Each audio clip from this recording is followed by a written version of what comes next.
ಪ್ರೀತಿ ವಿದ್ಯಾರ್ಥಿಗಳೇ, 10ನೇ ತರಗತಿಯ ಜೀವಶಾಸ್ತ್ರದ 7ನೇ ಅಧ್ಯಾಯವಾದ ಭವಿಷ್ಯದಲ್ಲಿ ಜೆನೆಟಿಕ್ಸ್ ಎಂಬ ಪಾಠದ 1ನೇ ಭಾಗಕ್ಕೆ ಎಲ್ಲರಿಗೂ ಸ್ವಾಗತ.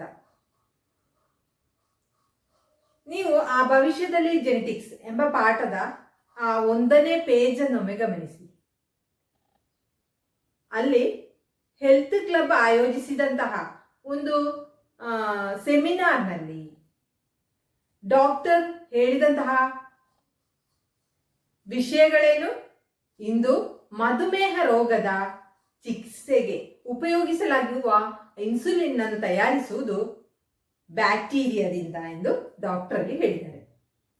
ಇಂದು ಮಧುಮೇಹ ರೋಗಕ್ಕೆ ಉಪಯೋಗಿಸುವಂತಹ ಇನ್ಸುಲಿನ್ ಅನ್ನು ಉತ್ಪಾದಿಸುವುದು ಯಾವುದರಿಂದಾಗಿದೆ? ಬ್ಯಾಕ್ಟೀರಿಯಾದಿಂದ. ಇದನ್ನು ಕೇಳಿದಂತಹ ಒಬ್ಬ ವಿದ್ಯಾರ್ಥಿಯಲ್ಲಿ ಮೂಡಿ ಬಂದ ಸಂಶಯವೇನು? ಬ್ಯಾಕ್ಟೀರಿಯಾ ಉತ್ಪಾದಿಸಿದ ಇನ್ಸುಲಿನ್ ಅನ್ನು ಮನುಷ್ಯನಿಗೆ ಹೇಗೆ ಉಪಯೋಗಿಸಬಹುದು? ಬ್ಯಾಕ್ಟೀರಿಯಾ ಉತ್ಪಾದಿಸಿದಂತಹ ಇನ್ಸುಲಿನ್ ಅನ್ನು ಮನುಷ್ಯನಿಗೆ ಹೇಗೆ ಉಪಯೋಗಿಸಬಹುದು? ಸಾಧಾರಣವಾಗಿ ಮಧುಮೇಹ ರೋಗಿಗಳಿಗೆ ಇನ್ಸುಲಿನ್ ಅನ್ನು ಚುಚ್ಚುಮದ್ದಿನ ರೂಪದಲ್ಲಿ ನೀಡ್ತಾರೆ. ಮನುಷ್ಯನ ಅವಶ್ಯಕತೆಗಳಿಗೆ ಅನುಸಾರವಾಗಿ ಕೃತಕವಾದ ಪದಾರ್ಥಗಳನ್ನು ತಯಾರಿಸಲು ಜೀನ್ಗಳನ್ನು ಉಪಯೋಗಿಸ್ತಾರೆ. ಅದರಿಂದ ಇಲ್ಲಿ ಕೃತಕವಾಗಿ ಇನ್ಸುಲಿನ್ ನಿರ್ಮಾಣಕ್ಕಾಗಿ ಬ್ಯಾಕ್ಟೀರಿಯಾವನ್ನು ಉಪಯೋಗಿಸಲಾಗುತ್ತದೆ. ಈ ಬ್ಯಾಕ್ಟೀರಿಯಾದ ರಚನೆಯನ್ನೊಮ್ಮೆ ನೋಡುವ. ಬ್ಯಾಕ್ಟೀರಿಯಾದ ರಚನೆಯನ್ನು ಒಮ್ಮೆ ನೋಡುವ. ಬ್ಯಾಕ್ಟೀರಿಯಾ ಒಂದು ಪ್ರೋಕ್ಯಾರಿಯೋಟಿಕ್ ಜೀವಿಯಾಗಿದೆ. ಏನು ಪ್ರೋಕ್ಯಾರಿಯೋಟ್ ಅಂತ ಹೇಳಿದ್ರೆ? ಸ್ಪಷ್ಟವಾದ ನ್ಯೂಕ್ಲಿಯಸ್ ಇಲ್ಲದ ಏಕಕೋಶ ಜೀವಿಗಳನ್ನು ಪ್ರೋಕ್ಯಾರಿಯೋಟ್ಗಳು ಅಂತ ಕರೀತಾರೆ. ಬ್ಯಾಕ್ಟೀರಿಯಾದ ಜೆನೆಟಿಕ್ ರಚನೆಯನ್ನು ಗಮನಿಸಿದ್ರೆ ಅದರಲ್ಲಿ ಒಂದು ಡಿಎನ್ಎ ಇದೆ. ಡಿಎನ್ಎ ಅಲ್ಲದೆ ಇನ್ನೊಂದು ಡಿಎನ್ಎ ಅಣುವಿದೆ, ಅದನ್ನು ಕರೀತಾರೆ ಪ್ಲಾಸ್ಮಿಡ್ ಎಂದು. ಬ್ಯಾಕ್ಟೀರಿಯಾದ ರಚನೆಯನ್ನು ನಮಗೆ ಗಮನಿಸುವಾಗ ಅಲ್ಲಿ ಒಂದು ಜೆನೆಟಿಕ್ ಪದಾರ್ಥವಾದ ಡಿಎನ್ಎ ಇದೆ, ಅದಲ್ಲದೆ ಇನ್ನೊಂದು ಡಿಎನ್ಎ ಅಣು ಕೂಡ ಕಂಡು ಬರುವುದು, ಅದನ್ನು ಕರೀತಾರೆ ಪ್ಲಾಸ್ಮಿಡ್ ಎಂದು. ಇನ್ನು ಇನ್ಸುಲಿನ್ ಉತ್ಪಾದನಾ ಸಾಮರ್ಥ್ಯವುಳ್ಳ ಬ್ಯಾಕ್ಟೀರಿಯಾಗಳನ್ನು ಸೃಷ್ಟಿಸುವುದು ಹೇಗೆ ಎನ್ನುವುದನ್ನು ನೋಡೋಣ. ಇದರ ಹಂತಗಳನ್ನು ಒಂದೊಂದಾಗಿ ನಾವು ಕಲಿಯೋಣ. ಮೊದಲಿಗೆ ಮನುಷ್ಯನ ಜೀವಕೋಶದಿಂದ ಇನ್ಸುಲಿನ್ ಉತ್ಪಾದನಾ ಸಾಮರ್ಥ್ಯ ಇರುವಂತಹ ಜೀನನ್ನು ಬೇರ್ಪಡಿಸಲಾಗುವುದು. ಆರಂಭದಲ್ಲಿ ಮನುಷ್ಯನ ಡಿಎನ್ಎ ಇಂದ ಇನ್ಸುಲಿನ್ ಉತ್ಪಾದನಾ ಸಾಮರ್ಥ್ಯ ಇರುವಂತಹ ಜೀನನ್ನು ಕತ್ತರಿಸಲಾಗುವುದು. ಆದ್ದರಿಂದ ಇನ್ಸುಲಿನ್ ಉತ್ಪಾದಕ ಜೀನನ್ನು ಎಲ್ಲಿಂದ ತೆಗೆಯಲಾಗುವುದು? ಇನ್ಸುಲಿನ್ ಉತ್ಪಾದಕ ಜೀನನ್ನು ಮನುಷ್ಯನ ಡಿಎನ್ಎ ಇಂದ ಕತ್ತರಿಸಿ ತೆಗೆಯಲಾಗುವುದು. ಬ್ಯಾಕ್ಟೀರಿಯಾ ಕೋಶದಿಂದ ಪ್ಲಾಸ್ಮಿಡ್ ಅನ್ನು ಹೊರತೆಗೆಯಲಾಗುವುದು. ಯಾಕೆ? ಬ್ಯಾಕ್ಟೀರಿಯಾ ಕೋಶದಿಂದ ಪ್ಲಾಸ್ಮಿಡ್ ಅನ್ನು ಹೊರತೆಗೆದು ಅದರೊಂದಿಗೆ ಮನುಷ್ಯನ ಇನ್ಸುಲಿನ್ ಉತ್ಪಾದಕ ಸಾಮರ್ಥ್ಯ ಇರುವಂತಹ ಜೀನನ್ನು ಜೋಡಿಸಲಾಗುವುದು. ಇನ್ಸುಲಿನ್ ಉತ್ಪಾದಕ ಸಾಮರ್ಥ್ಯ ಇರುವ ಜೀನನ್ನು ಜೋಡಿಸುವುದು ಯಾವುದಕ್ಕೆ? ಬ್ಯಾಕ್ಟೀರಿಯಾದ ಪ್ಲಾಸ್ಮಿಡ್ನೊಂದಿಗೆ. ಬ್ಯಾಕ್ಟೀರಿಯಾದ ಜೀವಕೋಶದಿಂದ ಪ್ಲಾಸ್ಮಿಡ್ ಅನ್ನು ಹೊರತೆಗೆದು ಅದರೊಂದಿಗೆ ಇನ್ಸುಲಿನ್ ಉತ್ಪಾದಕ ಜೀನ್ ಅನ್ನು ಜೋಡಿಸಲಾಗುವುದು. ನಂತರ ಏನ್ ಮಾಡಲಾಗುವುದು? ಇನ್ಸುಲಿನ್ ಉತ್ಪಾದಕ ಜೀನನ್ನು ಒಳಗೊಂಡ ಪ್ಲಾಸ್ಮಿಡ್ ಅನ್ನು ಬ್ಯಾಕ್ಟೀರಿಯಾದ ಜೀವಕೋಶದೊಳಗೆ ಸಾಗಿಸಲಾಗುತ್ತದೆ. ನಂತರ ಇನ್ಸುಲಿನ್ ಉತ್ಪಾದಕ ಜೀನನ್ನು ಒಳಗೊಂಡ ಪ್ಲಾಸ್ಮಿಡ್ ಅನ್ನು ಬ್ಯಾಕ್ಟೀರಿಯಾ ಜೀವಕೋಶದೊಳಗೆ ತಲುಪಿಸಲಾಗುವುದು. ಇದರಿಂದ ಏನಾಗ್ತದೆ? ಆ ಬ್ಯಾಕ್ಟೀರಿಯಾಕ್ಕೆ ಇನ್ಸುಲಿನ್ ಉತ್ಪಾದನಾ ಸಾಮರ್ಥ್ಯವು ಉಂಟಾಗ್ತದೆ. ಇದರಿಂದಾಗಿ ಆ ಬ್ಯಾಕ್ಟೀರಿಯಾಕ್ಕೆ ಇನ್ಸುಲಿನ್ ಉತ್ಪಾದನಾ ಸಾಮರ್ಥ್ಯವು ಉಂಟಾಗುವುದು. ನಂತರ ಪೋಷಕ ದ್ರಾವಣದಲ್ಲಿ ಇನ್ಸುಲಿನ್ ಉತ್ಪಾದನಾ ಸಾಮರ್ಥ್ಯ ಇರುವಂತಹ ಬ್ಯಾಕ್ಟೀರಿಯಾವನ್ನು ವೃದ್ಧಿಸುವಂತೆ ಮಾಡಲಾಗ್ತದೆ. ಪೋಷಕ ದ್ರಾವಣದಲ್ಲಿ ಇನ್ಸುಲಿನ್ ಉತ್ಪಾದಕ ಸಾಮರ್ಥ್ಯ ಇರುವಂತಹ ಬ್ಯಾಕ್ಟೀರಿಯಾವನ್ನು ಬೆಳೆಸಿ ಅವುಗಳ ಸಂಖ್ಯೆಯನ್ನು ಹೆಚ್ಚಿಸಲಾಗುತ್ತದೆ. ನಂತರ ಪೋಷಕ ದ್ರಾವಣದಲ್ಲಿ ಇನ್ಸುಲಿನ್ ಉತ್ಪಾದನಾ ಸಾಮರ್ಥ್ಯ ಇರುವಂತಹ ಬ್ಯಾಕ್ಟೀರಿಯಾಗಳನ್ನು ಇದರ ಸಂಖ್ಯೆಯನ್ನು ಹೆಚ್ಚಿಸಲಾಗುತ್ತದೆ.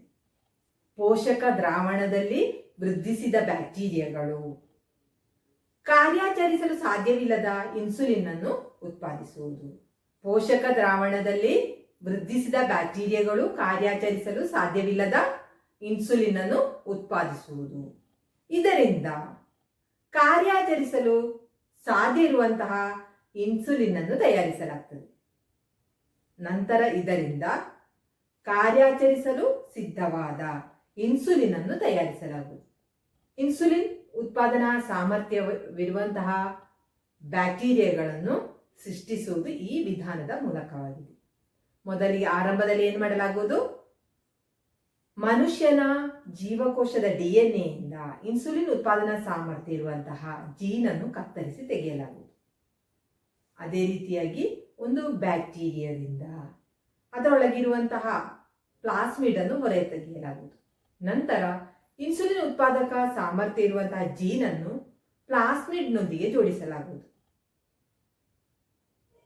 ಇನ್ಸುಲಿನ್ ಉತ್ಪಾದಕ ಜೀನನ್ನು ಹೊಂದಿರುವಂತಹ ಪ್ಲಾಸ್ಮಿಡ್ ಅನ್ನು ಬ್ಯಾಕ್ಟೀರಿಯಾ ಕೋಶದೊಳಗೆ ಸಾಗಿಸಲಾಗುತ್ತದೆ. ಈಗ ಏನಾಗಿದೆ? ಬ್ಯಾಕ್ಟೀರಿಯಾಕ್ಕೆ ಇನ್ಸುಲಿನ್ ಉತ್ಪಾದನಾ ಸಾಮರ್ಥ್ಯವು ಒದಗಿ ಬಂದಿದೆ. ಈ ಇನ್ಸುಲಿನ್ ಉತ್ಪಾದನಾ ಸಾಮರ್ಥ್ಯವನ್ನು ಹೊಂದಿದ ಬ್ಯಾಕ್ಟೀರಿಯಾಗಳ ಸಂಖ್ಯೆಯನ್ನು ಪೋಷಕ ದ್ರಾವಣದಲ್ಲಿ ಬೆಳೆಸಿ ಅವುಗಳ ಸಂಖ್ಯೆಯನ್ನು ಹೆಚ್ಚಿಸಲಾಗುತ್ತದೆ. ಇನ್ಸುಲಿನ್ ಉತ್ಪಾದನಾ ಸಾಮರ್ಥ್ಯ ಇರುವ ಬ್ಯಾಕ್ಟೀರಿಯಾಗಳನ್ನು ಪೋಷಕ ದ್ರಾವಣದಲ್ಲಿ ಬೆಳೆಸಿ ಅವುಗಳ ಸಂಖ್ಯೆಯನ್ನು ಹೆಚ್ಚಿಸಲಾಗುವುದು. ಇವುಗಳು ಕಾರ್ಯಾಚರಿಸಲು ಸಿದ್ಧವಾಗದಂತಹ ಅಥವಾ ಸಾಧ್ಯವಿಲ್ಲದ ಇನ್ಸುಲಿನ್ ಅನ್ನು ಉತ್ಪಾದಿಸುತ್ತವೆ. ನಂತರ ಇದರಿಂದ ಕಾರ್ಯಾಚರಿಸಲು ಸಾಧ್ಯವಾಗುವ ಇನ್ಸುಲಿನ್ ಅನ್ನು ತಯಾರಿಸಲಾಗುವುದು. ಇದು ಇನ್ಸುಲಿನ್ ಉತ್ಪಾದಕ ಬ್ಯಾಕ್ಟೀರಿಯಾವನ್ನು ಸೃಷ್ಟಿಸುವಂತಹ ಅದರ ವಿಧಾನದ ವಿವಿಧ ಹಂತಗಳು. ಇದರ ಒಂದು ವಿಡಿಯೋವನ್ನು ನೀವೀಗ ನೋಡಿಕೊಳ್ಳಿ. ಇನ್ಸುಲಿನ್ ಉತ್ಪಾದನೆ ಜೆನೆಟಿಕ್ ರಚನೆಯಲ್ಲಿ ಅಪೇಕ್ಷಿತ ಬದಲಾವಣೆ ಉಂಟು ಮಾಡುವ ತಂತ್ರಜ್ಞಾನವಾಗಿದೆ ರೀಕಾಂಬಿನೆಂಟ್ DNA ಟೆಕ್ನಾಲಜಿ. ಈ ತಂತ್ರಜ್ಞಾನ ತುಂಬ ಸಂಕೀರ್ಣವಾಗಿದೆ. ಈ ತಂತ್ರಜ್ಞಾನದ ಮೂಲಕ ಇಂದು ಮಾನವ ಉತ್ಪಾದಿಸುವ ಇನ್ಸುಲಿನ್ಗೆ ಸಮಾನವಾದ ಇನ್ಸುಲಿನ್ ಉತ್ಪಾದಿಸಲ್ಪಡುತ್ತದೆ. ಮೊದಲು ಇನ್ಸುಲಿನ್ ಉತ್ಪಾದನೆಗೆ ಕಾರಣವಾದ ಜೀನ್ ಇರುವ DNA ಬೇರ್ಪಡಿಸಲಾಗುತ್ತದೆ. ಅದಕ್ಕೆ ರೆಸ್ಟ್ರಿಕ್ಷನ್ ಎಂಡೋನ್ಯೂಕ್ಲಿಯೇಸ್ ಎನ್ಸೈಮ್ ಸೇರಿಸುವಾಗ ನಿರ್ದಿಷ್ಟ ಭಾಗ ಬೇರ್ಪಡಿಸಲ್ಪಡುತ್ತದೆ. ಇನ್ನು ಬ್ಯಾಕ್ಟೀರಿಯಾ DNA ಆದ ಪ್ಲಾಸ್ಮಿಡ್ ಅನ್ನು ಬೇರ್ಪಡಿಸಿ ಅದಕ್ಕೆ ರೆಸ್ಟ್ರಿಕ್ಷನ್ ಎಂಡೋನ್ಯೂಕ್ಲಿಯಸ್ ಸೇರಿಸಲಾಗುತ್ತದೆ. ಮೊದಲು ಬೇರ್ಪಡಿಸಿದ ಜೀನ್ ಸೇರುವಷ್ಟು ಭಾಗ ತುಂಡರಿಸಲ್ಪಡುತ್ತದೆ. ನಂತರ DNA ಮತ್ತು ಪ್ಲಾಸ್ಮಿಡ್ ಅನ್ನು ಲಿಗೇಸ್ ಎನ್ಸೈಮ್ ಸೇರಿಸಿ ಜೋಡಿಸಲಾಗುತ್ತದೆ. ಆಗ ಮೊದಲು ತುಂಡರಿಸಿದ ಜೀನ್ ಪ್ಲಾಸ್ಮಿಡ್ಗೆ ಸೇರಿಸಲ್ಪಡುತ್ತದೆ. ಹಾಗೆ ಇನ್ಸುಲಿನ್ ಜೀನ್ ಇರುವ ಪ್ಲಾಸ್ಮಿಡ್ ತಯಾರಾಗುತ್ತದೆ.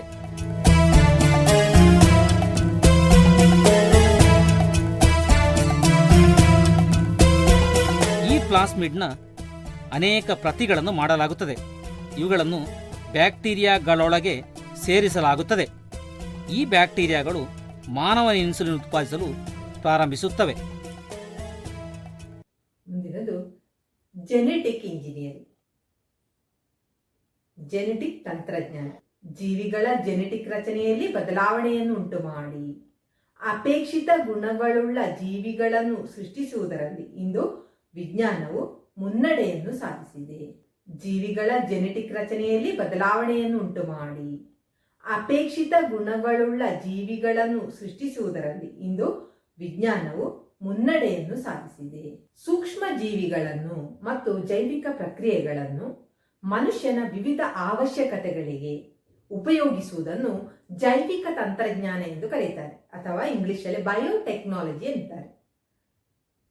ಸೂಕ್ಷ್ಮ ಜೀವಿಗಳನ್ನು ಮತ್ತು ಜೈವಿಕ ಪ್ರಕ್ರಿಯೆಗಳನ್ನು ಮನುಷ್ಯನ ವಿವಿಧ ಅವಶ್ಯಕತೆಗಳಿಗೆ ಉಪಯೋಗಿಸುವುದನ್ನು ಜೈವಿಕ ತಂತ್ರಜ್ಞಾನ ಅಥವಾ ಬಯೋಟೆಕ್ನಾಲಜಿ ಎಂದು ಕರೆಯುತ್ತಾರೆ. ಇವತ್ತು ಬಯೋಟೆಕ್ನಾಲಜಿಯು ಬಹಳಷ್ಟು ಮುಂದುವರಿದಿದೆ. BC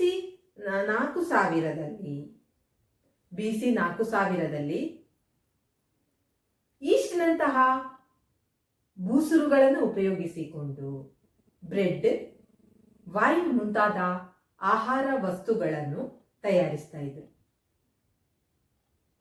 BC 4000ರಲ್ಲಿ ಈಸ್ಟ್ನಂತಹ ಬೂಸುರುಗಳನ್ನು ಉಪಯೋಗಿಸಿಕೊಂಡು ಬ್ರೆಡ್, ವೈನ್ಗಳಂತಹ ಆಹಾರ ವಸ್ತುಗಳನ್ನು ತಯಾರಿಸ್ತಾ ಇದ್ರು. ಅದೇ ರೀತಿಯಾಗಿ ಬೂಸುರುಗಳು ಕೆಲವು ಬ್ಯಾಕ್ಟೀರಿಯಾಗಳನ್ನು ಉಪಯೋಗಿಸಿಕೊಂಡು ದೋಸೆ, ಕೇಕ್ ಮುಂತಾದ ಆಹಾರ ವಸ್ತುಗಳನ್ನು ನಾವು ತಯಾರಿಸ್ತಾ ಇದ್ದೇವೆ. ಕೆಲವು ಬೂಸುರುಗಳಿಗೆ ಮತ್ತು ಬ್ಯಾಕ್ಟೀರಿಯಾಗಳಿಗೆ ಸಕ್ಕರೆಯನ್ನು ಆಲ್ಕೋಹಾಲ್ ಆಗಿ ಪರಿವರ್ತಿಸಬಲ್ಲಂತಹ ಸಾಮರ್ಥ್ಯವಿದೆ. ಈ ಬೂಸುರುಗಳು ಮತ್ತು ಬ್ಯಾಕ್ಟೀರಿಯಾಗಳನ್ನು ವಿವಿಧ ಆಹಾರ ವಸ್ತುಗಳ ತಯಾರಿಗೆ ನಾವಿವತ್ತು ಬಳಸ್ತಾ ಇದ್ದೇವೆ. ಇದೆಲ್ಲ ಜೈವಿಕ ತಂತ್ರಜ್ಞಾನದ ಸಾಂಪ್ರದಾಯಿಕ ವಿಧಾನಗಳು. ಹಲವಾರು ವರ್ಷಗಳ ಹಿಂದೆ ನಾವು ಈ ತಂತ್ರಜ್ಞಾನವನ್ನು ಸಾಂಪ್ರದಾಯಿಕವಾಗಿ ಉಪಯೋಗಿಸ್ತಾ ಇದ್ದೇವೆ. ಇದರ ಆಧುನಿಕ ರೂಪವನ್ನು ಕರಿತೇವೆ ಜೆನೆಟಿಕ್ ಎಂಜಿನಿಯರಿಂಗ್.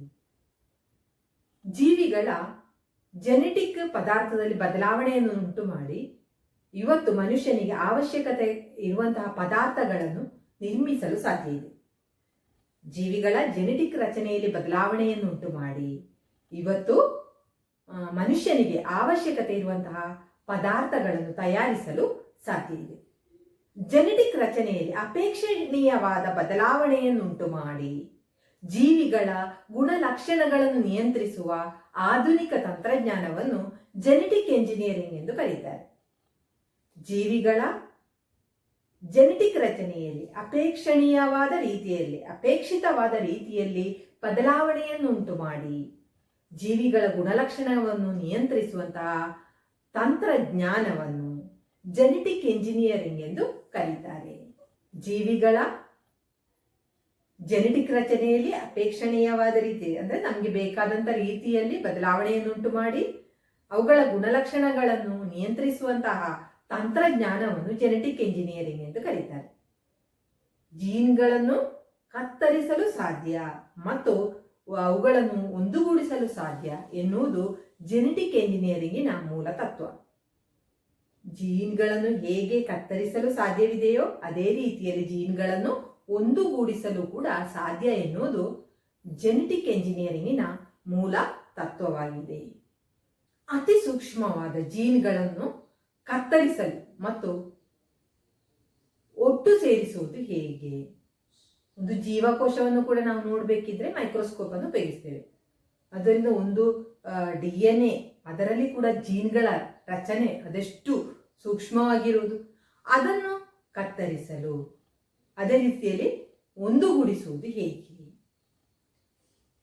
ಜೆನೆಟಿಕ್ ಎಂಜಿನಿಯರಿಂಗ್ ಎಂಬ ತಂತ್ರಜ್ಞಾನದಲ್ಲಿ ಜೀನ್ಗಳನ್ನು ಕತ್ತರಿಸಲು ಅದೇ ರೀತಿಯಾಗಿ ಒಂದುಗೂಡಿಸಲು ಎನ್ಸೈಮ್ಗಳು ಅಥವಾ ಕಿಣ್ವಗಳನ್ನು ಉಪಯೋಗಿಸ್ತಾರೆ. ಜೆನೆಟಿಕ್ ಇಂಜಿನಿಯರಿಂಗ್ ಎಂಬ ತಂತ್ರಜ್ಞಾನದಲ್ಲಿ ಜೀನ್ಗಳನ್ನು ಕತ್ತರಿಸಲು ಮತ್ತು ಒಂದುಗೂಡಿಸಲು ಎನ್ಸೈಮ್ಗಳು ಅಥವಾ ಕಿಣ್ವಗಳನ್ನು ಬಳಸ್ತಾರೆ. ಜೀನ್ಗಳನ್ನು ಕತ್ತರಿಸಲು ಉಪಯೋಗಿಸುವ ಒಂದು ಎನ್ಸೈಮ್ ಆಗಿದೆ ರೆಸ್ಟ್ರಿಕ್ಷನ್ ಎಂಡೋನ್ಯೂಕ್ಲಿಯಸ್.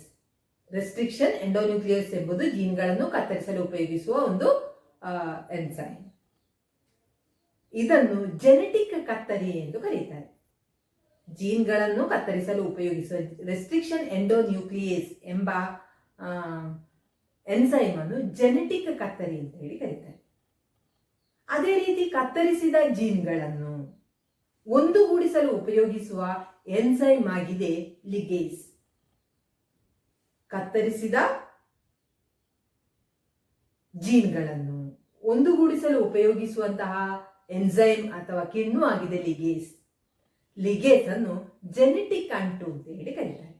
ಜೀನ್ಗಳನ್ನು ಒಂದುಗೂಡಿಸಲು ಉಪಯೋಗಿಸುವ ಲಿಗೇಸ್ ಅನ್ನು ಜೆನೆಟಿಕ್ ಅಂಟು ಅಂತ ಹೇಳಿ ಕರೀತಾರೆ. ನಾವೀಗಾಗಲೇ ಕಲ್ತಿದ್ದೇವೆ, ಇನ್ಸುಲಿನ್ ಉತ್ಪಾದಕ ಜೀನನ್ನು ಮನುಷ್ಯನ ಶರೀರದಿಂದ ಬ್ಯಾಕ್ಟೀರಿಯಾದ ಜೀವಕೋಶಗಳಿಗೆ ಸಾಗಿಸಲಾಗುವುದು. ನಂತರ ಇದರಿಂದ ಇನ್ಸುಲಿನ್ ಅನ್ನು ಉತ್ಪಾದಿಸಲಾಗ್ತದೆ. ಇನ್ಸುಲಿನ್ ಉತ್ಪಾದಕ ಸಾಮರ್ಥ್ಯ ಇರುವಂತಹ ಜೀನನ್ನು ಮನುಷ್ಯನ DNA ಇಂದ ತೆಗೆದು ಅದನ್ನು ಬ್ಯಾಕ್ಟೀರಿಯಾದ ಜೀವಕೋಶದೊಳಗೆ ಸಾಗಿಸಲಾಗುವುದು. ಈ ರೀತಿಯಾಗಿ ಒಂದು ಜೀನನ್ನು ಒಂದು ಜೀವಕೋಶದಿಂದ ಇನ್ನೊಂದು ಜೀವಕೋಶಕ್ಕೆ ಸಾಗಿಸಲಿಕ್ಕೆ ವಾಹಕಗಳನ್ನು ಉಪಯೋಗಿಸ್ತಾರೆ. ಬ್ಯಾಕ್ಟೀರಿಯಾದಲ್ಲಿರುವ ಪ್ಲಾಸ್ಮಿಡ್ ಈ ರೀತಿಯ ಒಂದು ವಾಹಕ ಅಥವಾ ವೆಕ್ಟರ್ ಅಂತ ಹೇಳಿ ಕರೀತಾರೆ. ಇನ್ಸುಲಿನ್ ಉತ್ಪಾದಕ ಜೀನನ್ನು ಬ್ಯಾಕ್ಟೀರಿಯಾದ ಜೀವಕೋಶಗಳಿಗೆ ಸಾಗಿಸಿದ್ದು ಯಾವುದರ ಮೂಲಕವಾಗಿದೆ? ಪ್ಲಾಸ್ಮಿಡ್ ಅನ್ನು ಉಪಯೋಗಿಸಿ.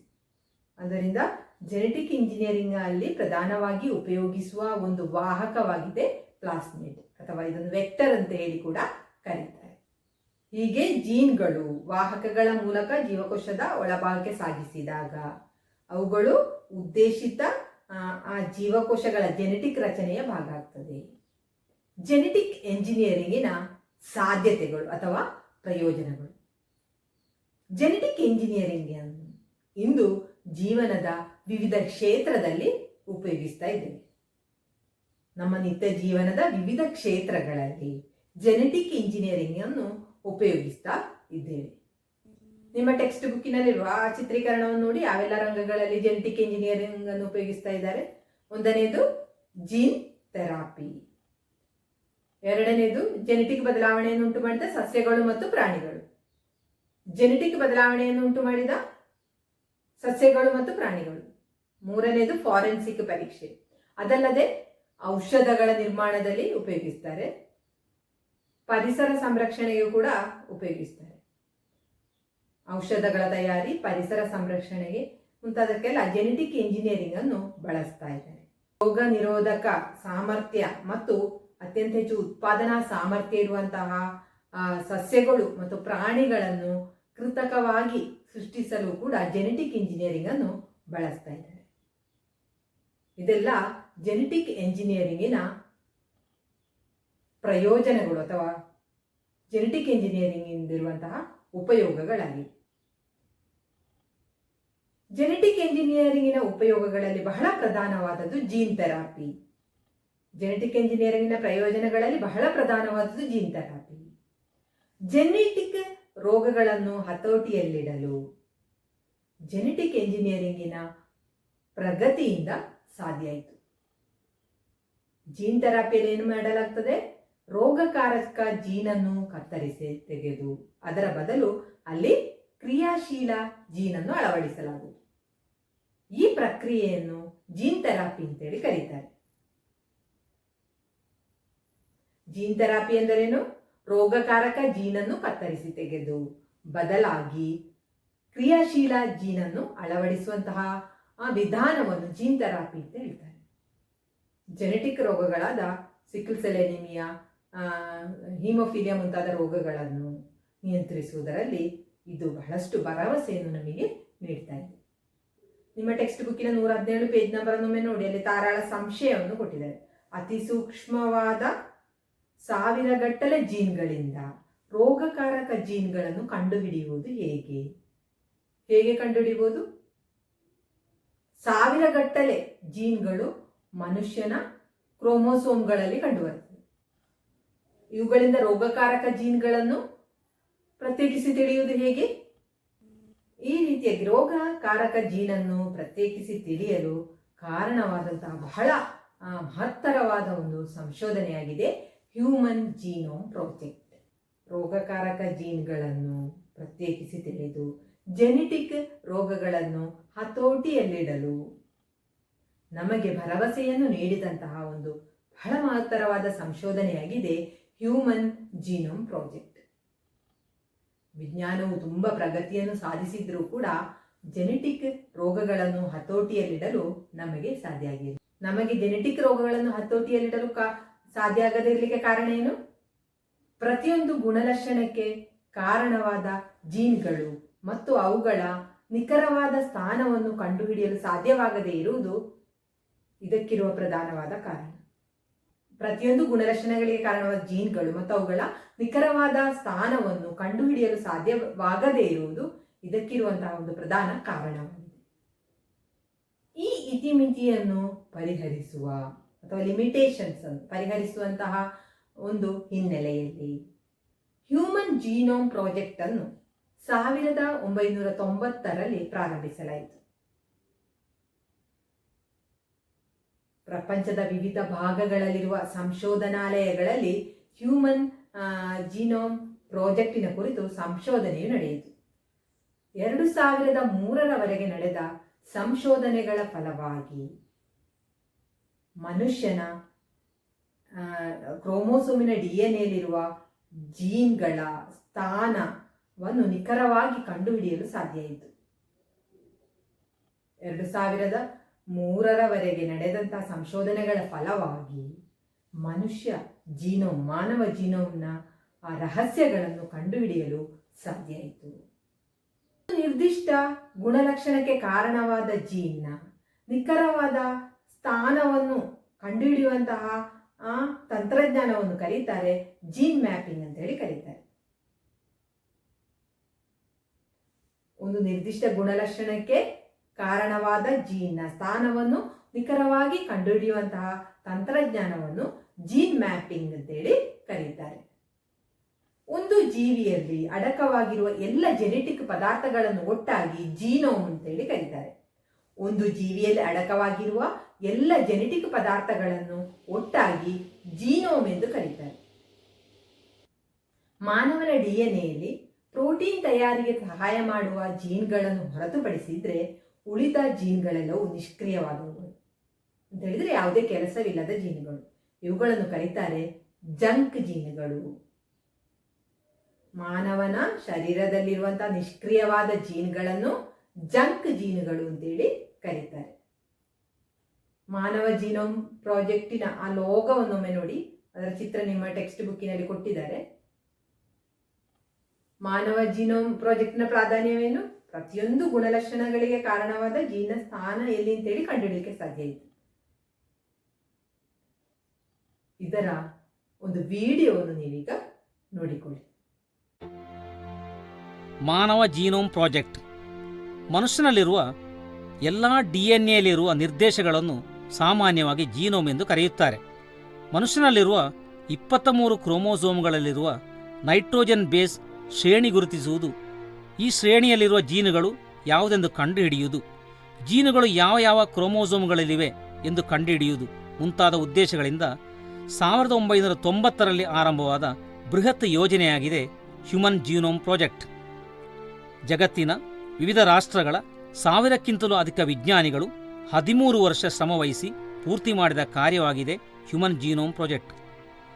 2003 ಏಪ್ರಿಲ್ ತಿಂಗಳಲ್ಲಿ ಈ ಪ್ರಾಜೆಕ್ಟ್ ಪೂರ್ತಿಯಾಯಿತು. ಒಂದು ನಿರ್ದಿಷ್ಟ ಗುಣಕ್ಕೆ ಕಾರಣವಾದ ಜೀನ್ ಕ್ರೋಮೋಸೋಮ್ನಲ್ಲಿ ಎಲ್ಲಿದೆ ಎಂಬ ಜೀನ್ ಮ್ಯಾಪಿಂಗ್ ತಂತ್ರಜ್ಞಾನವಾಗಿದೆ ಈ ಪ್ರಾಜೆಕ್ಟ್ ವಿಜಯಿಯಾಗಲು ಸಹಾಯಕವಾದ್ದು. ಮಾನವನಲ್ಲಿ 24,000ದಷ್ಟು ಜೀನುಗಳಿವೆ ಎಂದು, ಅವುಗಳಲ್ಲಿ ಹೆಚ್ಚಿನವುಗಳು ಪ್ರೋಟೀನ್ ನಿರ್ಮಾಣದಲ್ಲಿ ಭಾಗವಹಿಸದ ಜಂಕ್ ಜೀನುಗಳೆಂದು, ಮನುಷ್ಯ DNA ನಡುವೆ 0.2% ಮಾತ್ರ ವ್ಯತ್ಯಾಸವೆಂದು, ಮನುಷ್ಯನ 200ರಷ್ಟು ಜೀನುಗಳು ಬ್ಯಾಕ್ಟೀರಿಯಾದಲ್ಲಿರುವ ಜೀನುಗಳಿಗೆ ಸಮಾನವಾದವುಗಳೆಂದು ಹ್ಯೂಮನ್ ಜೀನೋಮ್ ಪ್ರಾಜೆಕ್ಟ್ ಕಂಡುಹಿಡಿಯಿತು. ವೈಕಲ್ಯಗಳಿಗೆ ಕಾರಣವಾದ ಜೀನುಗಳನ್ನು ನೀಗಿಸಿಯೂ ಉತ್ತಮವಾದ ಜೀನುಗಳನ್ನು ಸೇರಿಸಿಯೂ ಜೆನೆಟಿಕ್ ರೋಗಗಳನ್ನು ನಿಯಂತ್ರಿಸುವ ಜೀನ್ ಥೆರಪಿ ಎಂಬ ಪದ್ಧತಿ ವೈಜ್ಞಾನಿಕ ಲೋಕಕ್ಕೆ ದೊಡ್ಡ ಆಶಾಕಿರಣವಾಗಿದೆ.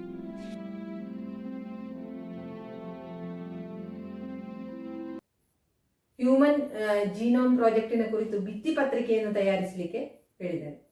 ಅದರಲ್ಲಿ ಕೆಲವು ವಿವರಗಳಲ್ಲಿ ಕೊಟ್ಟಿದ್ದಾರೆ, ನೋಡಿಕೊಳ್ಳಿ. ಮಾನವ ಜೀನೋಮ್ನಲ್ಲಿ ಸುಮಾರು 24,000 ಕ್ರಿಯಾಶೀಲ ಜೀನ್ಗಳಿವೆ. ಮಾನವ ಜೀನೋಮ್ನಲ್ಲಿ ಸುಮಾರು 24,000 ಕ್ರಿಯಾಶೀಲ ಜೀನ್ಗಳಿವೆ ಅಂತ ಹೇಳಿದ್ರೆ ಕೆಲಸ ಮಾಡುವಂತಹ ಜೀನ್ಗಳು. ಮಾನವ DNA ಬಹುಪಾಲು ಜಂಕ್ ಜೀನ್ಗಳಾಗಿವೆ. ನಿಷ್ಕ್ರಿಯವಾದ ಜೀನ್ಗಳನ್ನು ಜಂಕ್ ಜೀನ್ಗಳು ಅಂತೇಳಿ ಕರೀತಾರೆ. ಮಾನವರೊಳಗೆ DNA 0.2% ಮಾತ್ರ ವ್ಯತ್ಯಾಸವು ಕಂಡುಬರುವುದು. ಮಾನವರೊಳಗೆ 0.2% ಮಾತ್ರ ವ್ಯತ್ಯಾಸ DNAಯಲ್ಲಿ ಕಂಡುಬರುವುದು. ಮಾನವ ಜೀನೋಮ್ನ 200ರಷ್ಟು ಜೀನ್ಗಳು ಬ್ಯಾಕ್ಟೀರಿಯಾದ ಜೀನ್ಗಳೊಂದಿಗೆ ಸಾಮ್ಯತೆಯನ್ನು ಹೊಂದಿವೆ. ಮಾನವ ಜೀನೋಮ್ನ 200ರಷ್ಟು ಜೀನ್ಗಳು ಬ್ಯಾಕ್ಟೀರಿಯಾದ DNAಯೊಂದಿಗೆ ಸಾಮ್ಯತೆಯನ್ನು ಹೊಂದಿವೆ. ಈ ವಿವರಗಳನ್ನು ಸೇರಿಸಿಕೊಂಡು ಒಂದು ಭಿತ್ತಿ ಪತ್ರಿಕೆಯನ್ನು ನೀವು ತಯಾರಿಸಬೇಕು. ನೀವು ನಿಮ್ಮ ಸೈನ್ಸ್ ಡೈರಿಯಲ್ಲಿ ಇನ್ಸುಲಿನ್ ಉತ್ಪಾದನಾ ಸಾಮರ್ಥ್ಯ ಇರುವ ಬ್ಯಾಕ್ಟೀರಿಯಾವನ್ನು ಸೃಷ್ಟಿಸುವುದು ಹೇಗೆ, ಇದರ ಹಂತಗಳನ್ನು ಬರೆಯಿರಿ. ಜೆನೆಟಿಕ್ ಎಂಜಿನಿಯರಿಂಗ್ ಎಂದರೇನು, ಇದರ ನಿರ್ವಚನವನ್ನು ಬರಿಬೇಕು. ಜೆನೆಟಿಕ್ ಎಂಜಿನಿಯರಿಂಗ್ ಎಂದರೆ ಇದರ ನಿರ್ವಚನವನ್ನು ಬರಿಬೇಕು. ಜೆನೆಟಿಕ್ ಕತ್ತರಿ ಮತ್ತು ಜೆನೆಟಿಕ್ ಅಂಟು ಇದರ ಕುರಿತು ಟಿಪ್ಪಣಿಯನ್ನು ತಯಾರಿಸಿರಿ. ನಂತರ ಜೆನೆಟಿಕ್ ಇಂಜಿನಿಯರಿಂಗಿನ ಉಪಯೋಗಗಳೇನು ಪಟ್ಟಿ ಮಾಡಿ. ಜೀನ್ ಥೆರಪಿ ಎಂದರೇನು, ನಿರ್ವಚನವನ್ನು ಬರೆಯಿರಿ. ಹ್ಯೂಮನ್ ಜೀನೋಮ್ನ ಕುರಿತು ಒಂದು ಟಿಪ್ಪಣಿಯನ್ನು ತಯಾರಿಸಿರಿ. ಇದರ ಮುಂದಿನ ಭಾಗವನ್ನು ಮುಂದಿನ ಕ್ಲಾಸಲ್ಲಿ ನೋಡೋಣ. ಎಲ್ಲರಿಗೂ ಧನ್ಯವಾದಗಳು.